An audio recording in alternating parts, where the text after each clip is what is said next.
grand enseignement que j'aurais tiré, c'est que, en fait, le dialogue national, il s'est agi d'un congrès élargi du RDPC, avec élargi à quelques amis, à quelques gouvernants, que la méthodologie de l'organisation de cette affaire, qui pourtant peut apparaître aux yeux des Camerounais comme étant quelque chose qui avait suscité un certain nombre d'attentes légitimes au regard des défis que le Cameroun a aujourd'hui à affronter, qui en réalité n'a pas suivi une méthodologie participative, une méthodologie allant dans le sens de l'inclusivité, de manière à ce que tous les Camerounais, le petit peuple avec, se sentent engagés dans cette perspective-là. Voyez-vous, on constatera que pour résoudre une question où des jeunes gens ont pris les armes dans les deux régions anglophones du Cameroun, on va se rendre compte qu'on a très peu vu de jeunes là-bas, en dehors de ceux qui étaient présentés comme étant des Amba Boys, où en fait il y a encore tout un débat sur la crédibilité de leur statut. Le reste des personnes étaient en réalité un certain nombre d'individus du troisième âge.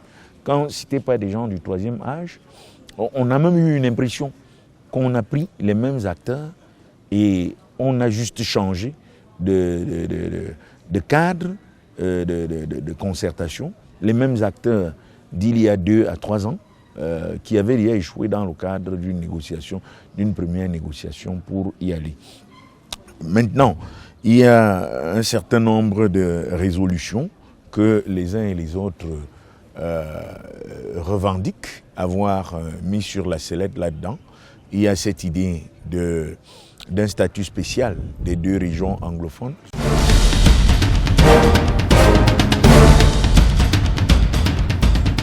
Il me semble qu'on doit comprendre par là qu'il y a symboliquement une reconnaissance d'abord d'un problème anglophone et de la spécificité de ces deux régions-là, et qu'il y a une oreille tendue qui a écouté et a saisi d'une certaine manière le problème que pose le problème de reconnaissance, la lutte de reconnaissance de la singularité socio-culturelle et de la demande d'une nouvelle modalité, d'une modalité de gouvernance beaucoup plus rapprochée des populations qui est mise en route dans ces deux régions-là. C'est ce qu'il faut comprendre, et que, au fond, le jacobinisme a vécu, c'est-à-dire que l'État centralisé tous azimuts que nous avons hérité de la colonisation française a connu son échec, et qu'au niveau de cet échec-là, il y a aujourd'hui un besoin de se remettre en question pour inventer de nouvelles territorialités, de nouvelles pratiques en matière de gouvernance, en matière de prise en charge des problèmes des Camerounais, de nouvelles possibilités d'implication des populations dans la gestion de leurs problèmes.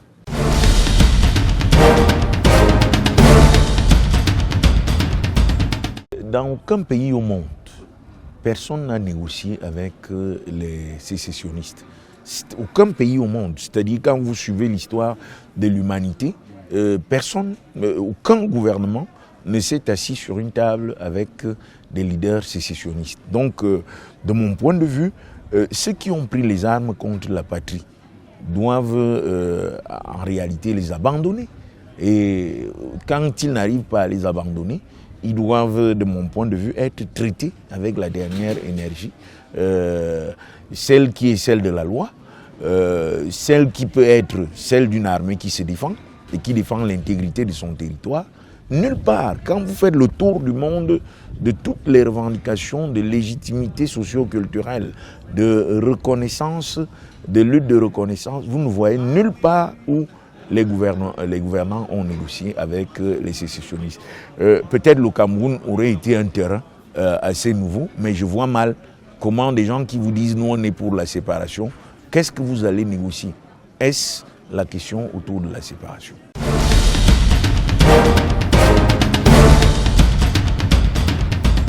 Ça inspire une volonté, entre guillemets, de pacification du champ socio-politique au Cameroun. C'est des stratégies qu'on peut apprécier dans ce sens-là, mais qui me restent très très insuffisantes de mon point de vue. Parce que la libération des leaders, des activistes anglophones, elle doit aller beaucoup plus loin, par des faits qui adressent et apportent des réponses idoines, des réponses allant dans le sens de ce qui est attendu par le petit peuple dans ces deux régions-là pour que la cohésion sociale, la paix puisse revenir. Pour ce qui est de la libération du leader du mouvement pour la renaissance du Cameroun, en mon sens, ici, là, ce qu'il faut y comprendre, c'est que en l'attente d'une meilleure organisation de la gouvernance des élections, parce qu'en fait, ce que revendiquent ces acteurs politiques, c'est moins véritablement, il faut le dire, parce que on n'est pas sûr que le sieur Kamto ait vraiment des résultats qui lui donnent la possibilité de dire qu'il a gagné des élections, mais en fait, il revendique des meilleurs mécanismes de régulation et de gouvernance des élections de manière à ce que ce soit des élections transparentes et démocratiques. Donc de mon point de vue, le problème il reste entier. Bien qu'on ait libéré ces acteurs de la scène politique, il faut peut-être revoir aujourd'hui le code électoral, revoir la question du nombre de mandats, revoir la gouvernance même du processus électoral tout entier.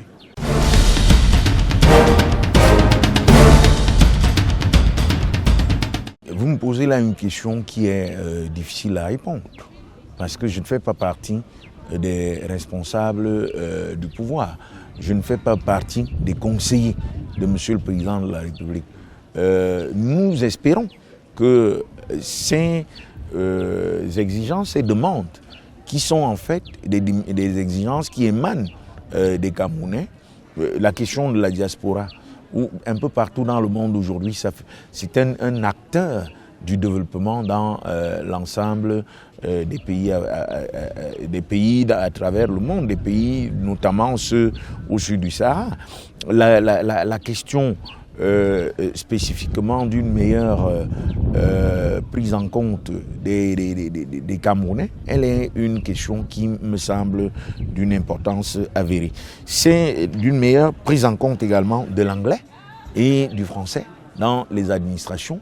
C'est, de mon point de vue, si nous voulons en réalité bénéficier de notre héritage, c'est d'autant plus que de notre héritage colonial, il faut se réconcilier avec cet héritage et réconcilier la société camerounaise avec elle-même en se réconciliant avec cet héritage-là, de manière à ce que les uns et les autres se sentent véritablement inclus. Ce qui est en arrière-plan et toutes ces démarches-là visent une seule et unique réalité, c'est la mise en route et la construction d'une société inclusive, qui inclut tous les acteurs au même niveau et qui donne la possibilité à tous les acteurs d'être pris en compte de manière égale et horizontale dans la marche des affaires de la cité.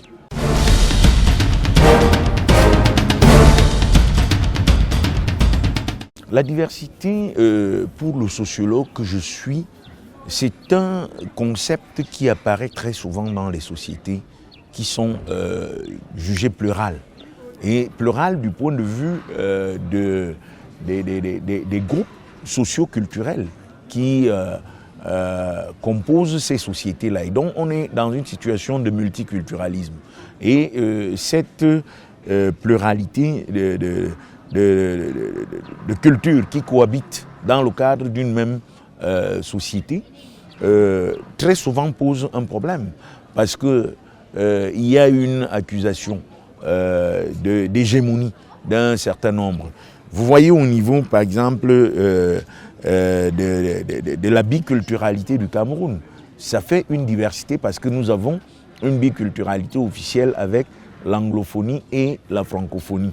À côté de cette biculturalité, nous avons la pluriculturalité du Cameroun qui renvoie à nos communautés primaires, l'ensemble des communautés primaires. Un certain nombre de chercheurs, exagérant un peu, vont jusqu'à parler de plus de 250 groupes ethniques dans le contexte du Cameroun, mais qui en réalité peuvent être ramenés à moins que cela. Mais toujours est-il que cela indique qu'on est dans une situation où il faut gérer les singularités, il faut promouvoir la singularité, tout en veillant à ce que la singularité ne devienne pas un facteur, un handicap, un facteur handicapant pour le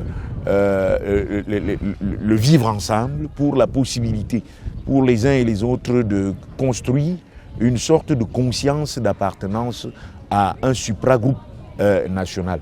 Ça nous montre donc ici là qu'on est en face, quand vous voyez les questions liées au tribalisme, ces effets de retardement qui montrent une politique d'affection qui est liée au fait que les uns et les autres se revendiquent d'abord à partir de leur appartenance communautaire avant la question de l'appartenance nationale. Et ça évoque dans le contexte qui est le nôtre un problème de gouvernance des identités en rapport avec la construction de l'État-nation. Et donc, dans ce contexte-là, ça nous exige de penser à un contrat social. De penser à un contrat social dans lequel l'ensemble des Camerounais, y compris ceux-là qui sont une minorité, fût-elle une minorité culturelle, que cette minorité-là se sente intégrée. Ça nous ramène dans la question de l'intégration socio-culturelle, qui elle-même passe par une intégration sociopolitique, de manière à ce qu'il n'y ait pas de Camerounais, de citoyens camerounais de seconde zone et de citoyens camerounais de première zone. Et c'est toute la possibilité de faire société dans le contexte qui est le nôtre, sans que finalement on ait affaire à des replis identitaires qui autrement deviennent un problème dans le contexte qui est le nôtre. De mon point de vue, il faut aujourd'hui repenser cela. Je milite de plus en plus pour l'idée d'une citoyenneté cosmopolitique. Lorsque nous parlons de la citoyenneté cosmopolitique, c'est parce que c'est comme ça que la société camerounaise vit. C'est-à-dire qu'au quotidien, les Camerounais, tout en se revendiquant camerounais, ne sont pas moins Bamileke, Beti ou Aoussa d'abord, ne sont pas moins francophones ou anglophones également. La citoyenneté cosmopolitique ici donc est une forme de citoyenneté qui est un lieu de métissage entre ces diverses identités que conjugue un seul individu, qui font que chaque citoyen camerounais est un nom pluriel. C'est un nom pluriel qui est une pluralité irréductible à une seule. Mais en mettant au devant de la scène l'appartenance à la citoyenneté républicaine. Mais une citoyenneté républicaine qui elle-même reconnaît les composantes socio-culturelles qui vivent en son sein et qui essayent de les conjuguer de manière à ce qu'il y ait une articulation qui fasse une osmose.